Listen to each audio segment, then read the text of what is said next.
Welcome back, everybody. Today we are discussing Severance Season 2, Episode 3, Who is Alive?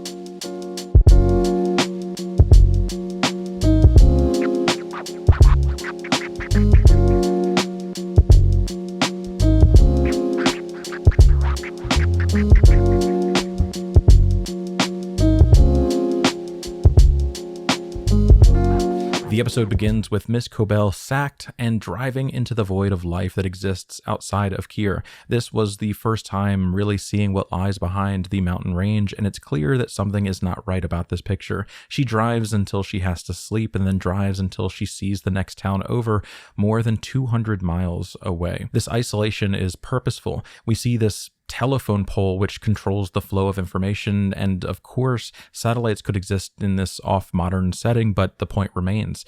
I believe that Lumon is isolating this place for control and for growth in private. Grand Rapids having animatronics could show that other parts of the world are advancing while this one maintains its stasis, but really we're just seeing the perspective of the working class. Helena could go home to a mansion filled with AI-controlled appliances and servants that clean them. We only know that the workers have old cars, and the people living at Lumon-controlled houses have boomboxes that predate CD players. Miss Cobel's drive this episode was basically pointless, but did a great job of showing without telling. It's brilliant. We have to consider what created this isolated society. If isolation was already there, or if they drove people away because they understood the power of privacy in the digital age. They operate away from the world and as such are not exposed to other ideals, other cultures, other people that check them when their ideas go too far. Kier PE being isolated as we are shown is entirely intended, and I'm fully in the camp that believes that Lumon is doing this on purpose. The Egans have monopolized life here, and I think that is the end goal as well, both literally monopolizing the quote-unquote free markets that allowed this place to exist, and metaphorically monopolizing what it means to live. Miss Cobel is being cast away from the system that she helped create, and by the end of the episode, it will be interesting to know if she has any strong feelings about what she has done to the world. You've overestimated your contributions.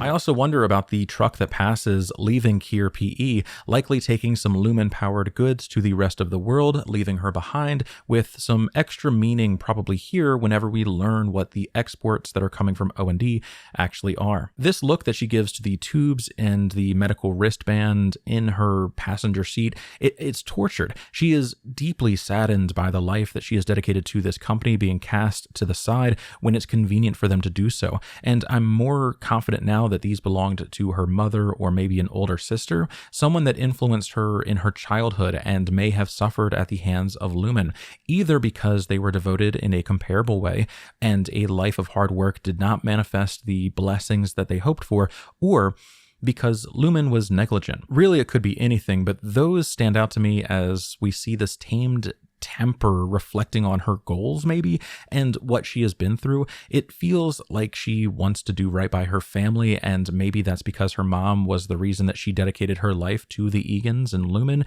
or maybe it's because her older sister died believing that Harmony was mistaken and she went to the grave begging her to listen, but Harmony was just trying to prove something ever since then. Whatever it is the cornerstone of her existence. It's really the only big backstory point that they want us to consider right now, and I cannot wait to see this actress break down in some pinnacle moment as we understand and learn why.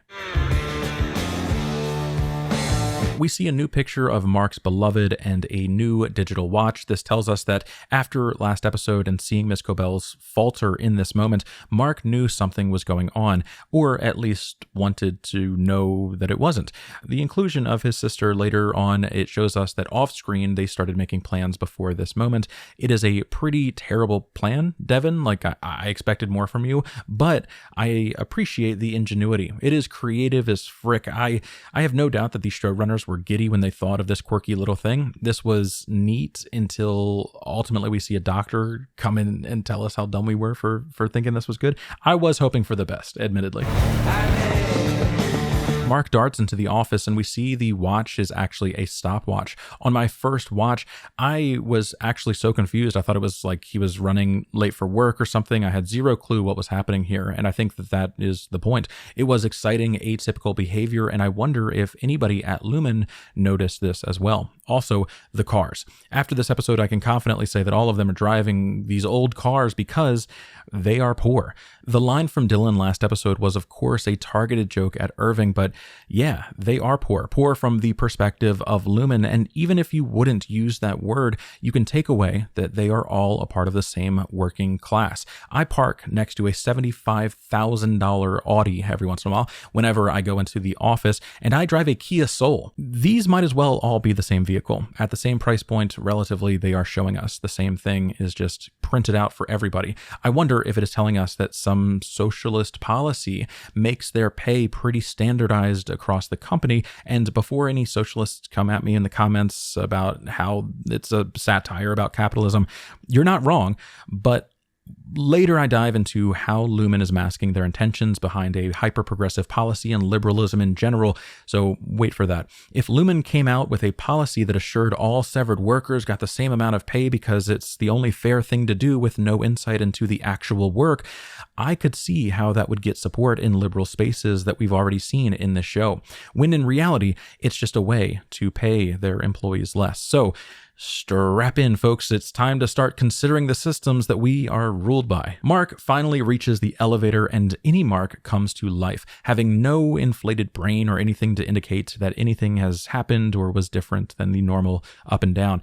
I wonder if Audi Mark's first thought after that day will be 38 or the next number in the sequence, or if he remembers the total in general. It's honestly a moot point, but something about the exact thought being preserved as if they were locking some part of the memory until the day is done is kind of interesting to me. I guess we already know that this happens because Irving is still mid-screaming and banging, but I wonder if that preservation of a single bit of information could be used in some crazy way in the future. Like if you discover the formula for curing cancer and that was somehow reduced to a single thought, and you being shut off for 50 years and then brought back whenever the tech was ready could be kind of crazy. I don't know if that's the best example, but do consider the atypical preservation of a short-term bit of information as something that comes with the switching process. Hey, me and Hilly will find the goat man and other possible goat people. They make a plan to inspect the other locations, looking for more people to discuss the absence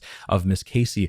And it is an interesting plan, and the fact that it does lead them to actually finding the goat people is even more interesting. I really think this needed to happen for the pacing, and season 1 already had a lot of the hallways being this unsolvable maze, so it is time that they start getting familiar and traversing into new locations. I'm in a good groove here, but don't worry about it. I'll get to it. Dylan, not very clear money of you, sir. Your team needs you and you're selling out for more promises by Lumon. We see this later with Ricken, as money or incentives in general are everything in an incentive-driven society. But yeah, Dylan really just sells out immediately. He has no further fire to fan because Mr. Milchick understood that he's just a man with one hand and a wife who loves to stand. Dylan's doing what he can, but his plan is now in service to the grand plan. O&D. Yes, Irving is given O&D, and this will be the first time he has been back since his beau was betrothed to another. And we then address the surveillance in the room. We can go wherever we want. Lumon is listening. He's right, Mark. I did get the hint of a double meaning. I love this because, yeah, we said the same thing. The showrunners know. You haven't been back there, have you? No. We've got you. And then that happens. Like, that is the weirdest thing that she could have done. And Helly, I think, would never. Not because Helly is some cold monster or something, or that this wasn't genuinely nice, but because I think she touched one person last season, and it was Mark when she kissed him. This was an awkward moment of affection right before we see an actual welcomed moment of affection. And it just feels like Helena is testing the waters, like trying to get them to like her in an inorganic fashion, because they kind of already do, right? And Dylan notices that something is off about this encounter. To the south stairwell, I'll go with her. And once we're out the door, my Audi will know what to do. Actually, such a simple plan that would truly work, unless Lumon is watching all of this and they block the exits or any number of things. But from Mark's perspective, it is the best thing that he could do. Audi Mark would wake up, see Gemma, and then be able to take over from there. Hopefully, Lumon doesn't have enough money to just off people at random. Sounds like you've got it figured out. Are you sure you're okay helping me out with this? The showrunners are trying to build this tension that this is Helly actually stressed about Gemma having Mark's heart, but really it's just Helena. It feels like she's pretending, like she doesn't know what love is or that it's below her, and that she feels like she can play Mark here with the confusing nature of being loved by a woman. Holy frick, I need to know every single thought about what is happening in their brains. He wants to kiss, but he doesn't want to kiss. He has mixed emotions about what to do, but why would he? He kissed Helly, and Miss Casey was just the person that his Audi dated. He said before that there wasn't anything between them. You know, I never, Miss Casey and I never felt that way. Okay. So why the hesitation? Why draw out this incredibly awkward moment if not to highlight their confusion in the moment? Helena makes sense. I don't think she wants to do it. She knows that Helly was the forward one that pushed them to kiss at all. We saw her studying the tape. She just doesn't want to kiss Mark. But my confirmation bias could come into play here. I think that she is disgusted by her innie kissing Mark when others believe that she was romanticizing being Helly kissing Mark. It's not clear, but she knew that she could in this moment and doesn't. So I stick by the thought that she just doesn't want to. The innies are not kissable things to her. Mark, on the other hand, perhaps he doesn't want to kiss her because he's not the guy to initiate, but it could be because he knows that this isn't Helly or that something is off with Helly. I don't think Miss Casey is a romantic thought for him at all, so why not kiss the girl you're crushing on? Especially after she already let you know that she was interested.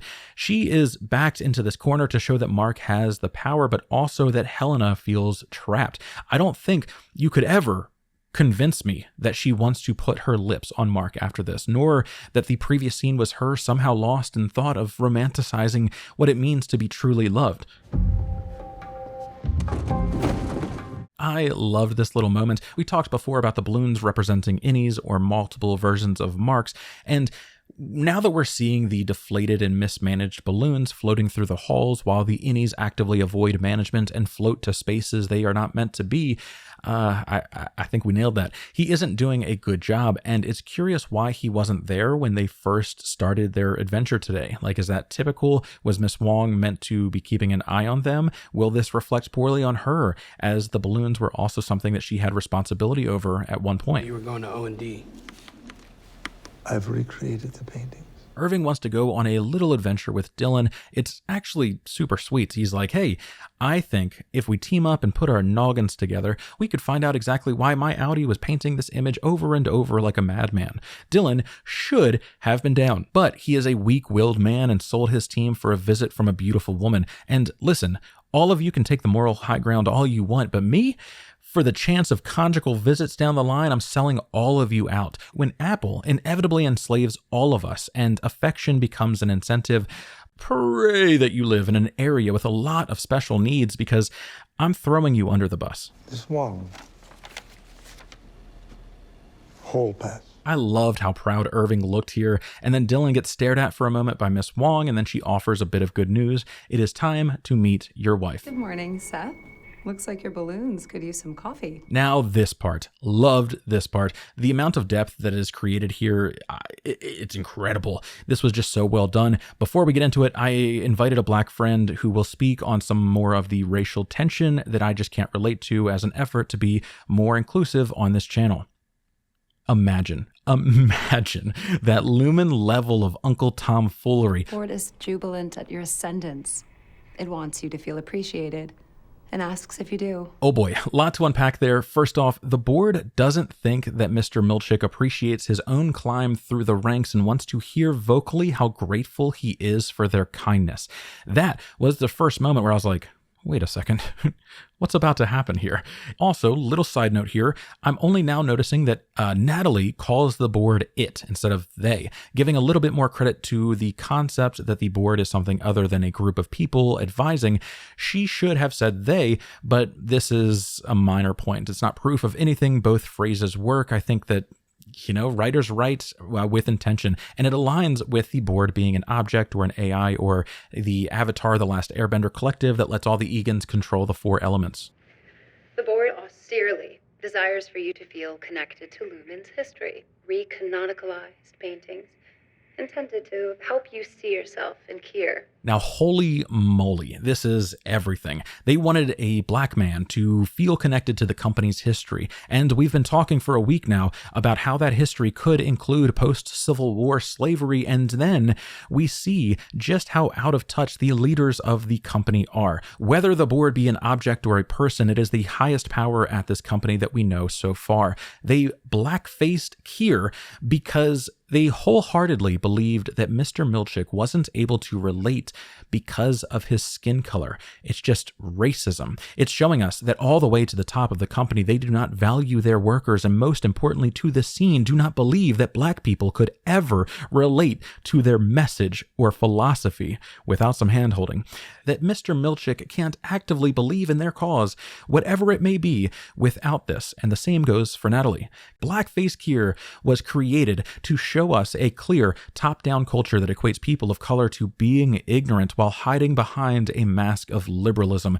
Last episode, we also heard from Helena this. Earlier this evening, at an event where I was excited to share my status as a severed individual with a group of friends and allies. As if to relate this moment of announcing your severed status to coming out as queer. It's performative, and exactly how Lumon intends to operate. They are showing us performative liberals around Ricken. They are showing us Natalie ready to weaponize liberal words. We saw in season 1 the facade of liberal outrage over being triggered.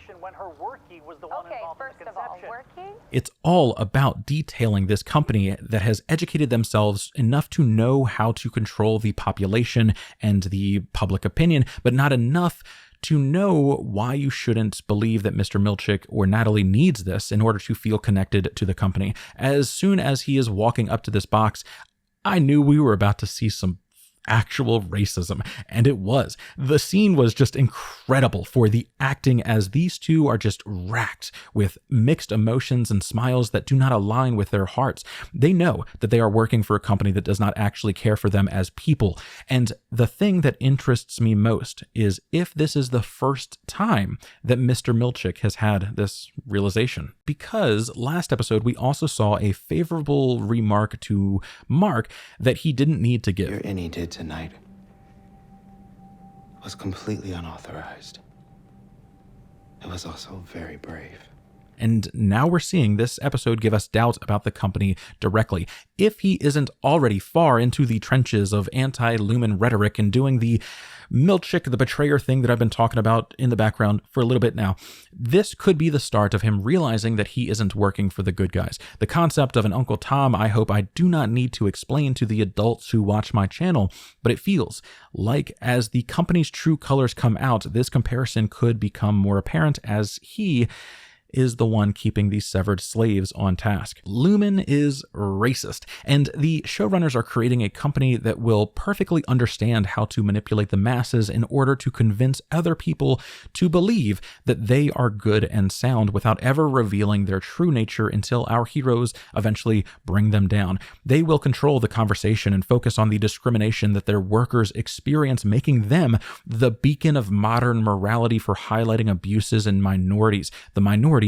being the severed workers. This concept actually excites the fuck out of me because if done well, could be a great story about why we really need to consider the politics performed by companies. If done poorly, this could become a big preachy moment that often makes people turn away. I just don't think that they missed the mark on this one, admittedly. Like, with the way that they're currently doing it, I'm making this plain and simple. It's much more in your face as I describe this. In the show, it's not that yet, right? Nothing is so in your face right now, and all of these thoughts are up for debate. I'm just seeing a breadcrumb trail, and I pray the showrunners have the gumption to properly show how racist performative liberalism can actually be.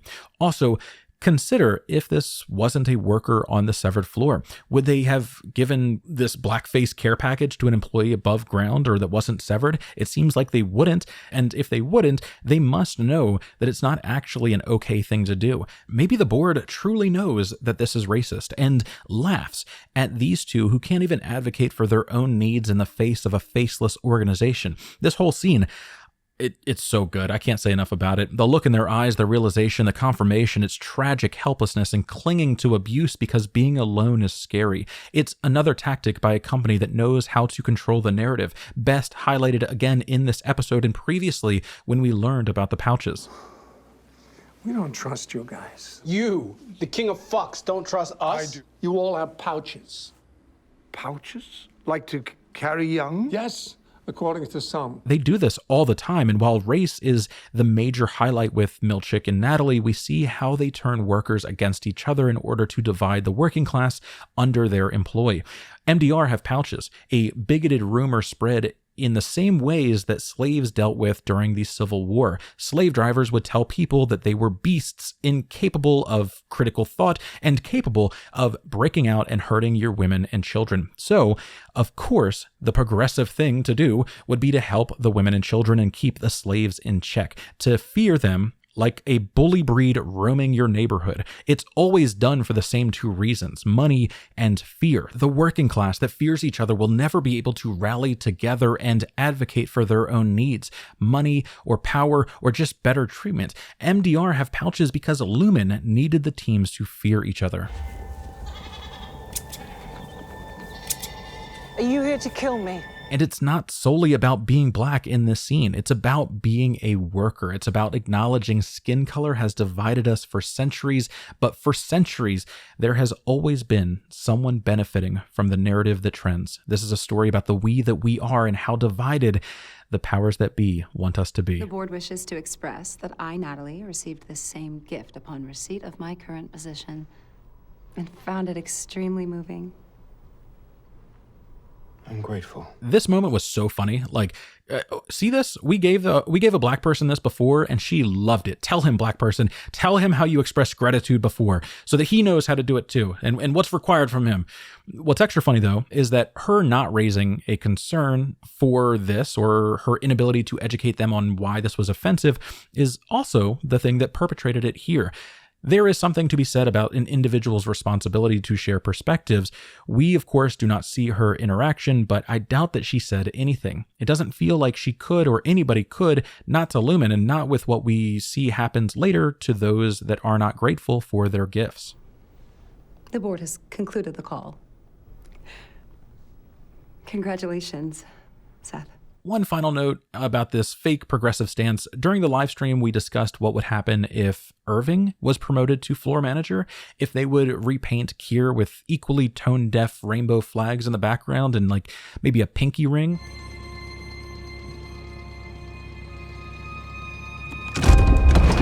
This is when we see Miss Cobel 238 miles from Salt's Neck. Somebody in the comments did a little anagram decipher and showed that this was also makes lack nests. Like could be a larval thing. It could be like the outside world doesn't have as much nests as Kier does, which is what it's all about, baby. Like we talked about before, she is isolated, reflecting on the events that led her to this isolation. This really feels like maybe the final thing that she has left of her mother, and perhaps holding on to this could be a way of remembering who she is as well. Identity feels like a pretty core concept of the show, and having a little token to remind you of the real life moments that led to your present seems like it could come in handy. Almost like the totems from Inception or the pair of heart-shaped underwear in your mom's top drawer dresser. If you could let her know that I want those back, that would be great. You sure?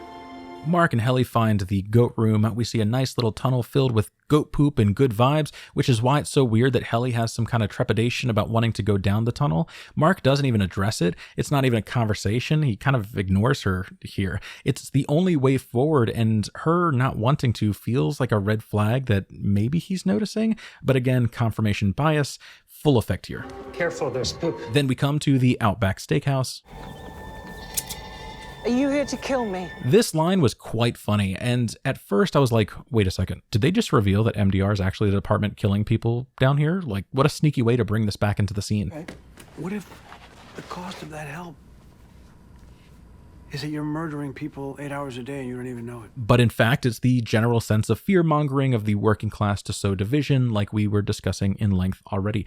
I love that she is ready to brawl, though. The brand does not fall far from the Tarth. Mammalian's nurturable. Now, this was quite fascinating. I'm glad that this episode officially gave us a new department with a wealth of severed cast to play with in this new season. The phrase mammalian nurturable is quite interesting. I'm pretty confident that the goats are just goats at this point. I know. Don't trash your HaxDogma brand tinfoil caps yet. We're still going to add a little bit more depth. But I think this relates to Lumon's creation of physical bodies, assuming that happens. Now, if that single part is wrong, all of this will be wrong. I don't know where we go from here, but I'm pretty confident that they recreated Gemma as Miss Casey, and Mark's work is about recreating her mental. But I think that this department is about recreating her body or assisting in that process. I think that the whole indoor goat world with husbandry tanks and a lot of ceremonial garb is because their entire lives are about pampering these goats and making the perfect goats, health and nutrition wise, that they possibly could be. I talked about this during the live stream and I haven't been able to get it out of my head, but it feels like the videos that I've seen from Japan about how Wagyu beef was created and is created every day. They take perfect care of their animals, of the cattle. They have advanced diets. They have advanced nutrition, low stress environments. They hand feed them beer sometimes. And they make literally perfect lives for these cattle until it's time for them to become meat. I think the body recreation process likely needs some super nutrition to expedite the body growing process so that it's not like, generations waiting for just a single build. I think that we're seeing the team in charge of nurturing mammals, and humans are mammals. Another thing it could be, if it's not about eating the goats or slaughtering them at all, is breeding the goats in the same perfect health condition. And after the mama goat gives birth, we have a period of milk production in which they could be harvested and used as the Wagyu goat would be, right? In the exact same kind of way. Imagine vats of humans being grown, feeding off of this perfect nutritional milk, and they take the baby goats away from their moms where they are bottle fed by this man and never really get to taste mommy's milkies. This is likely the start of the intense health regime that leads them to themselves being the next generation, creating the nutrition that is valued here. One last thought about how I see this route playing out, if this is true at all, is here. You can't take them yet. They're not ready. It isn't time. These are the recently born kids, and another much more morbid take is that the children, the babies, these brand new goats, are the things being eaten. Something about eating babies for their stem cells as like a way to extend the human lifespan for the wealthy elite comes to mind. Maybe they only eat these perfected baby goats because it's such a font of youth and effervescence. Whatever it is, I'm now much more in the camp of the goats are just goats, as much as I wanted them to be the collective Ben Stiller. Irving? Felicia, hello.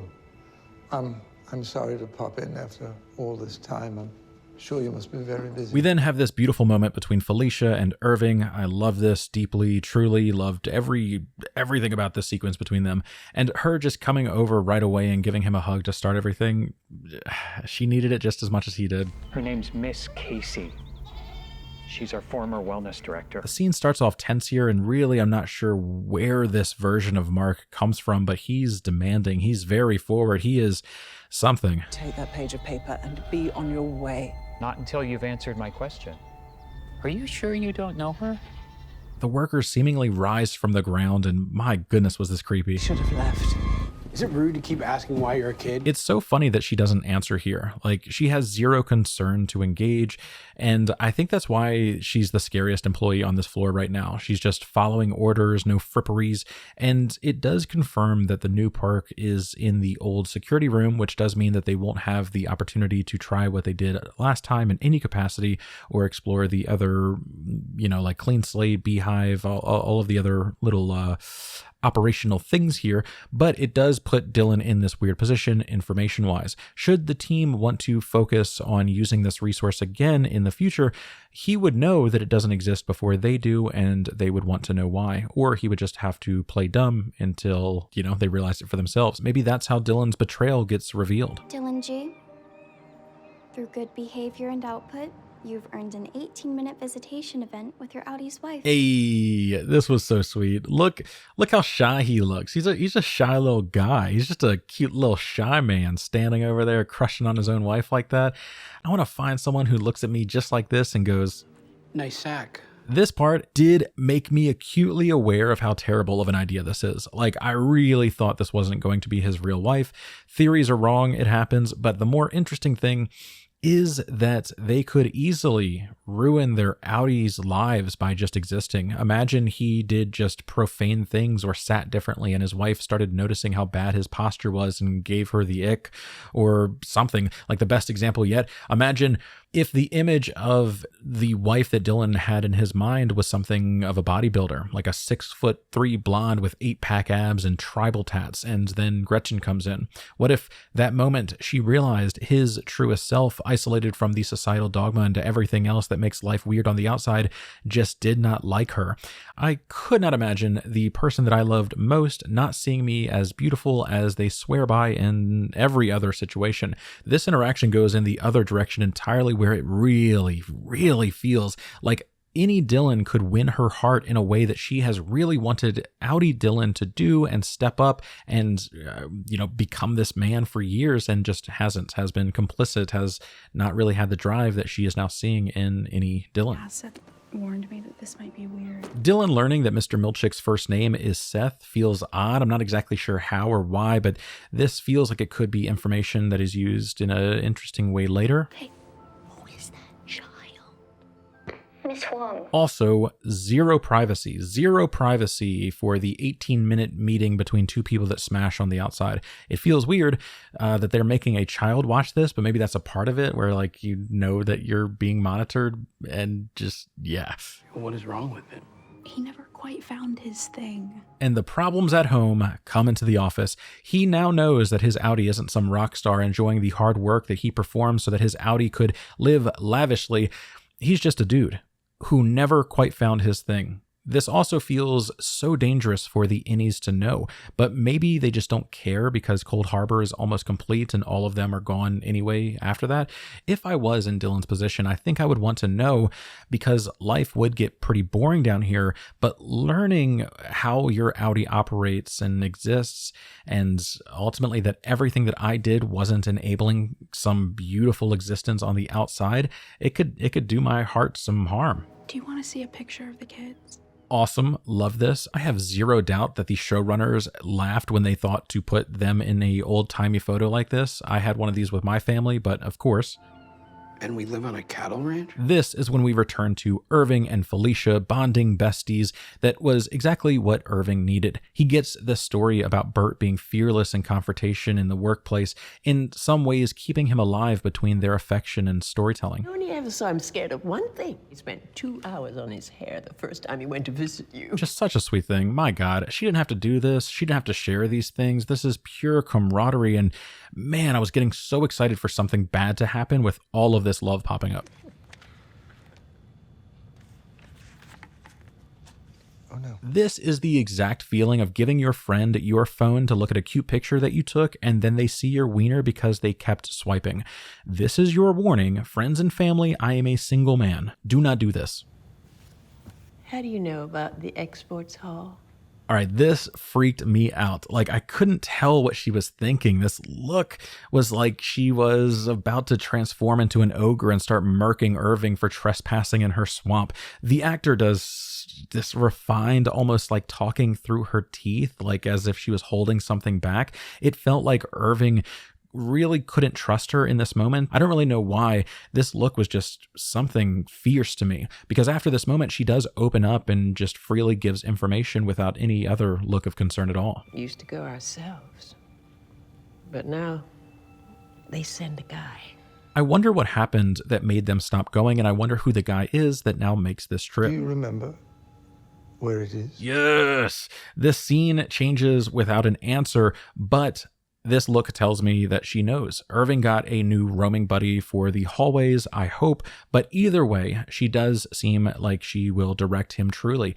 They are showing us a team that has the walls of Lumon's departmental division destroyed, and how freely the information is flowing right before they show us a department that is still inflicted by their propaganda. They say they are going to tattle on them to Mr. Milchick, and Mark goes kind of hard here. And if we let this happen to Miss Casey, then who's gonna step up when it happens to us? Mark really doing the most this season. I don't know if it's because his head was inflated with Queen Bee Cure's white stuff and that has now become the larval piloting his meat puppet, but it could also just be that this is what happens when you get kissed by a girl and then you start reading self-empowerment literature. Or Karl Marx. If one of your goats went missing, wouldn't you go looking for it? I don't know why this worked. I don't understand many things about this scene, if I can be so real. The looks, the tension, it's odd, but maybe it's something that they can finally relate to. They know MDR is capable of empathy because they can relate to the feeling of a missing goat. I don't know. Either way, I'm missing something, or we're all just agreeing that this was normal, but the defenses come down here, and we learn about the animal husbandry tanks. Weird that they would have the wellness visits where where they perform the goat marriages, you know what I mean? She said my Audi excels at stargazing. Meant a great deal to me. Amen, brother. Amen. I love this goat man with a soft-spoken voice. Never will I ever tire of scary-looking dudes being gentle as like a trope, but also what a fantasy that must be in a world of bright LED lights. Only being able to close your eyes and imagine the backlit canopy with holes punched in it. As far as we know, she was retired just like they say. You suspect otherwise, we won't hinder your search. Which, okay. We got there really fast, and I'm down for the pacing part of it, but yeah. But before you go, we would like to see your bellies. Reasonable request.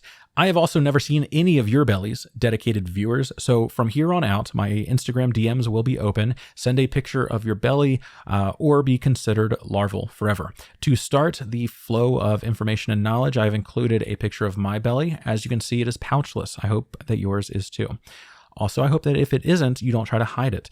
Also, sometimes I write things like this and they do not make the final cut because I can't tell if it's funny, or if in 10 years, one person who hates me enough will scrub through everything that I've ever said on the internet, and this will be the moment where my belly button fetish is revealed. What a timeline. God bless the internet. See? Pouchless. Proves nothing.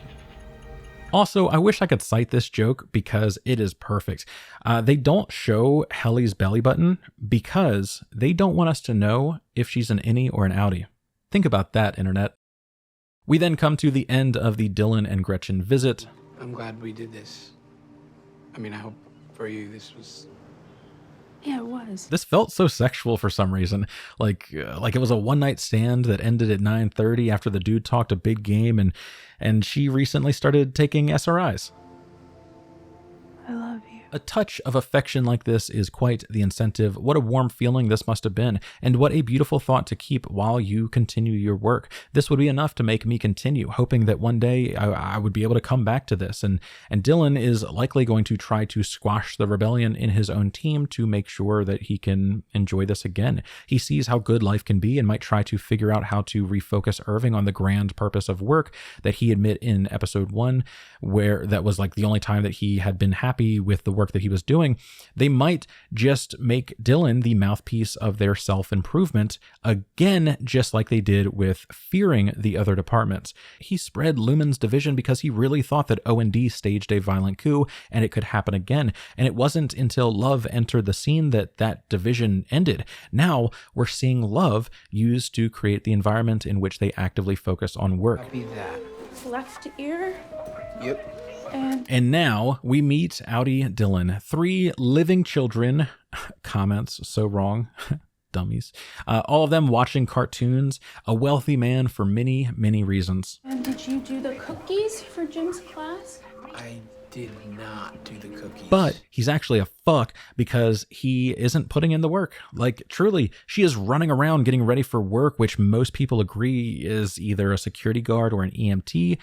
In Lumen-controlled Kier, both of these have great implications, but that is besides the point. She is putting in the work as a mother and a wife, and he can't even remember to make cookies for his children while she is actively running around doing a bunch of things in a job that she doesn't need to sever for. It's not abnormal or abhorrent like in the family dynamic. Truly, this happens, but it does paint the man in a negative light for our first introduction to him, and I think that is intended. He is a bum, and Innie Dillon shows her what he is capable of, which is likely going to become a problem if he continues to not value her on the outside and she is more and more exposed to how Innie Dillon is operating and taking care of things. He is capable of focusing up and making cookies and playing with the kids, and he's just not doing it. Also, the child sitting so close to the TV while his dad watches is likely telling us something too. He's just not in it. He's not trying to be here. He never found his thing, and he landed a good woman who blessed him with a beautiful family, and he got complacent.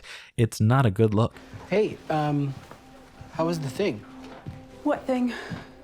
The thing with me. If any of you courageous members of society have ever tried polyamory, I hope this was the moment that you knew it wasn't for you. He is jealous about the other man hanging out with his wife and is just like, oh yeah, I'm acting like this doesn't affect me or hasn't been on my mind for days now, but how was the date with the other person? Yeah, it was good.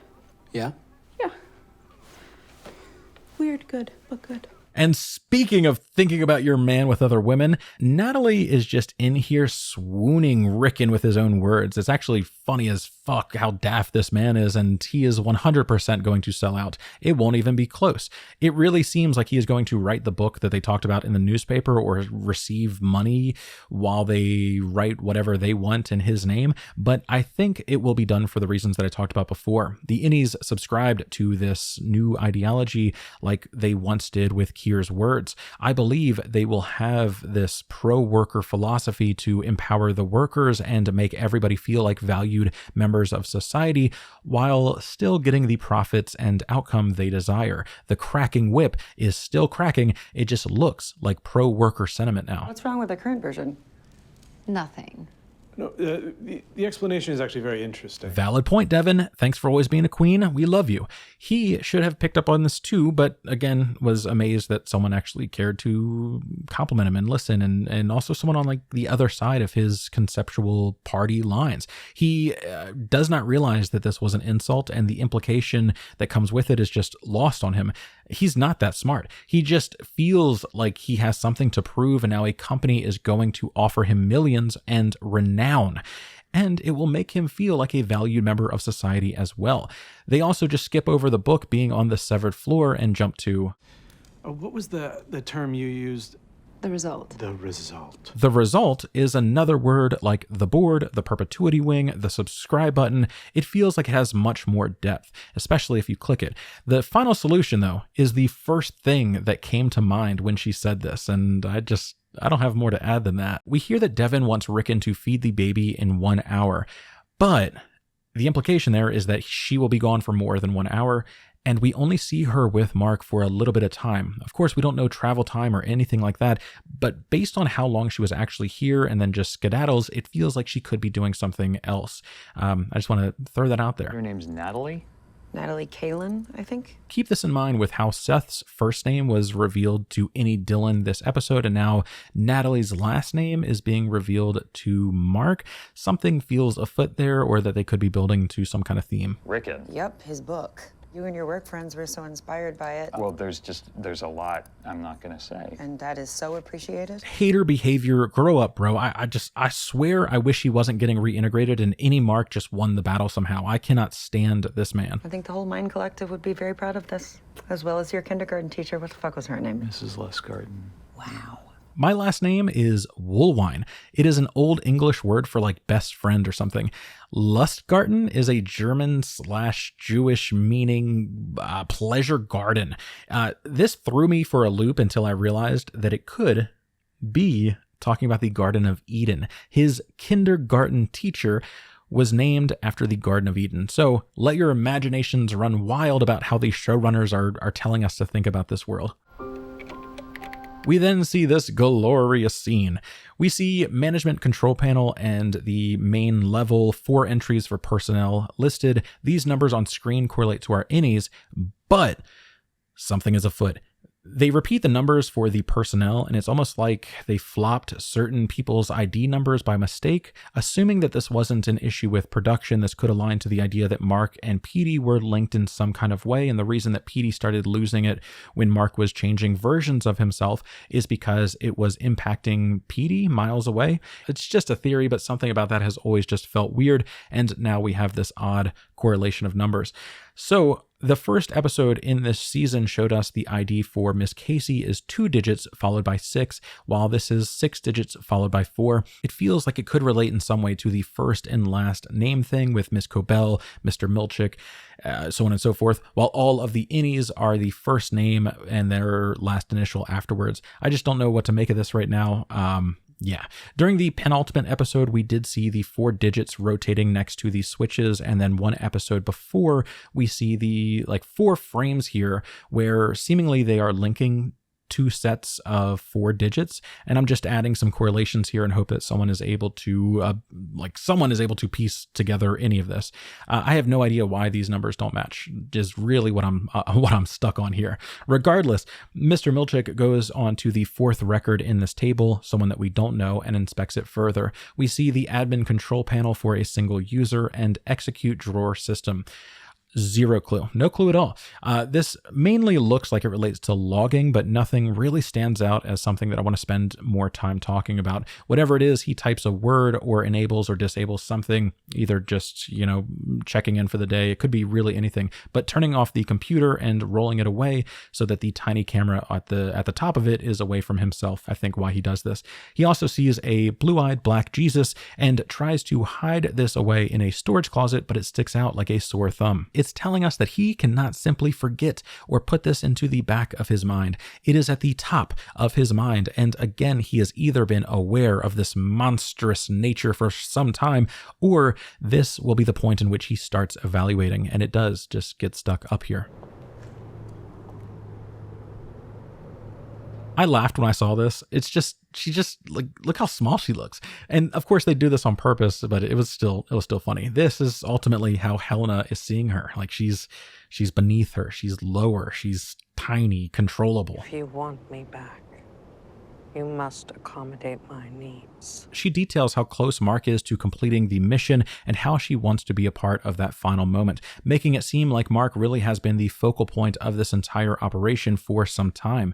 The shot design here is really cool. This bar divides them, putting more light and more space on Helena's side to show disproportionate power. Everything I accomplished, I earned. She talks shit to the Nepo baby here and then gets her life threatened. I think you've overestimated your contributions and underestimated your blessings. Miss Cobel isn't getting it, and then we hear this activation phrase or something like this. Why don't we reset? Natalie, please see if the board is available. She calls Natalie to arrange a meeting with the board, and through some pre-arranged word usage here, or action, both Natalie and Helena and this security guy, I think, knew that she needed to be disappeared. Miss Cobel understood somehow as she's walking up here that this was the most dangerous place that she could be, and I have to imagine it's because she knows that Lumon killed Gemma or others for some purpose, and maybe her mother too. She has no children or loved ones on the outside, so if my theory about the loved ones being able to recreate people through MDR is true, she would just be gone. Maybe Cobel's grand mission does relate to this connection with her mother, and everything that she does is to bring her mother back, and she realized that she was about to fail that mission entirely. All theories there, like theories on top of theories even, but somehow Harmony knew, and I think it's because of more than just a big scary looking man standing by the car. I've seen people say that this guy looks like Baird Egan. Maybe that's true. That could relate to some kind of thing, but ultimately I'm not sure. She drives off and exits stage left, and then we see Mark getting his wake-up call. Jesus Christ! Mark doesn't want to open the door, and then we hear this. It doesn't work. The switch briefly dilates the pupils. Clean slate. So I'm thinking that clean slate solely relates to the pupil or the body features functions that have historically been used to sneak messages in or out and in theory, needed to be stopped. Unlock this fucking door! Ragabi wants him to reintegrate and somehow knew about the OTC. To me, this screams that she has more people on the inside working with her. Is Jim alive? She was the last time I saw her. Why not lead with this? Like, for real. They explained that things got crazy and all that, but it's a pretty fire motivator for Mark here to join the anti-Lumen collective. Just send some anonymous emails, right? Like, just can give it to the world. One way only to get information in and out of Lumen. I'm better at it now. I can make it work with you. How is she better at it? Was there someone after Petey? Did she sign up for a class at the local college? Did someone on Reddit 4 years ago go into detail about the obscure process that they figured out while they were trying to fix their JavaScript code? How is she better at this? Yes, do it. He is ready. I love this. Literally, so few thoughts go through his mind about his own personal safety if it means that he can see his wife again. That is love from a cup runneth over. Also, it's giving Tobey Maguire Spider-Man vibes. The monitors differentiate the 5 brainwave frequencies of the innie and outie. Delta, theta, alpha, beta, gamma. All right, so this was a cool reveal. Looks like these are real brainwaves, and it's what the containers represent. Going in order, it is delta, theta, alpha, beta, gamma. These are a real thing that exists inside of your brain right now, and after a good amount of looking into how these operate, it's a good mix of understanding some things and health nuts trying to sell new wave vibration, medicine, magic, poisoning, everything else. All of us should have a good balance of all 5, with disorders creeping up when you have excess or very few of some of these. Take every single thing that I say with a grain of salt. Again, this is not an area that I am familiar with, and it's like the entire thing is just hard to research because of how many opinions there are about things that they cannot even cite. This honestly feels like a field of science that could go to the moon with 1 or 2 breakthroughs, but essentially there are 5 values that play into what makes you you. When she aligns the 2 versions of himself, she is joining the array of values for the innie and outie. If innie is one set of values and outie is the other, reintegration could be finding the common ground for each so that they both exist, or maybe it's about tailoring, some of theta and very few of delta, so on and so forth. We have studies that show that meditation can lead to an increase in alpha and beta waves, which increase being alert and creative. Professional athletes have an increased number of alpha brain waves, and there are entire master classes dedicated to training your brain waves now. This is where I really don't understand it, but for the scope of this show, it's not that important. I think they are telling us that these are the O values and what makes a person a person. Memory and identity are inherently linked, so I'm not sure how those come into play here, but theta brainwaves do relate to memory, so maybe this little tune that plays just shuts down your theta frequency and suddenly you cannot remember what they don't want you to remember. It's not exactly science, but writing-wise, you could explain this in a million different sci-fi ways. The monitors differentiate the 5 brainwave frequencies of the innie and outie. The waves aren't in sync. Not yet, anyway. That's what we're here to do. This little thing is called a Chladni plate. I think basically it's a physical representation of the frequency that is playing. They are showing us that she has made this contraption that both reads the brainwaves and that she is studying that and then altering the frequency to reintegrate them. His hand shaking and her not noticing does not seem like a good start, and I'm sure that once something goes wrong, eventually probably will, that this handshake will return. You started. Who am I? Saul Ragabi. Where are we? These questions mirroring the ones that they gave Helly at the start of the show shows us that they are checking the newly severed person's levels during this moment, during the onboarding process, and ultimately that's how they know that it worked. Where were you born? Him not remembering his birthplace is the first scene that the switch is working, but it's also interesting that his upbringing is called into question earlier with Mrs. Lustgarten. Tell me your first memory. Hey there, pal. Who are you? Boom. We see Mark freaking out, going between parts of his timeline, just like Petey was in season 1. I'm so pumped to see this happen again, because it means we're likely going to see some flashbacks and maybe an entire episode. Maybe next episode is just an entire flashback episode. Maybe, hopefully, to the point in which Petey was reintegrated himself in the office, as there was at least one day where he was down there doing some work. The thing that interests me most, by far, is that this is kind of a superpower if you could harness it. I talked about this in season 1. The history lives within us, and whatever happened to Petey, let him jump back in time to witness things that he had already witnessed. Expressly prohibited in the manual. Yeah, I bet. Dude, I pressed Cobel for an off-floor mixer last quarter. She said you'll get one when you earn it, whatever that means. It doesn't feel like the show is building to that being a major thing, but I think that is exactly why it will be. This is insane. And imagine he can go back and study the moments with Petey and find out that, you know, like he actually saw him put something in the back of his drawer, and he could go and find out whatever that was and see if it was still there. Like in the time, Petey explained it away, but then Mark is now studying the scene and able to be more objective about it. Or that he gets to this moment with Helly and sees that she is struggling with her own computer. Also, thinking about re-witnessing his and Gemma's wedding night, or remembering that frogs were croaking outside of the window, and it was the one time in her entire life that she told a single soul that she actually hated frogs. Maybe that's the last bit of serialized data that needed to be sorted that will ultimately bring her back, and reintegration is ultimately what did the trick.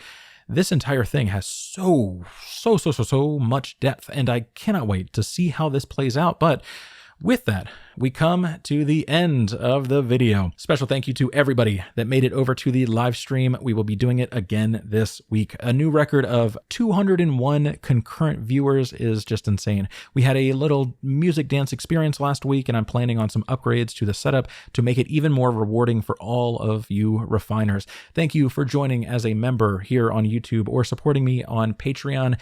Ben Stiller, we haven't spoken in a couple days, and I'm thinking about that more and more. If I'm being too much too soon, I can pull back a little bit. Please just let me know. I get so excited when you text, and I'm so in my head about if I'm texting too soon or too fast, and then the algorithm, like a freaking prophet, will just send me every video that the paparazzi has ever taken of you and I together. Life is weird, man, but I hope to hear from you soon. And the rest of you, much love, and I cannot wait to talk to you all again soon.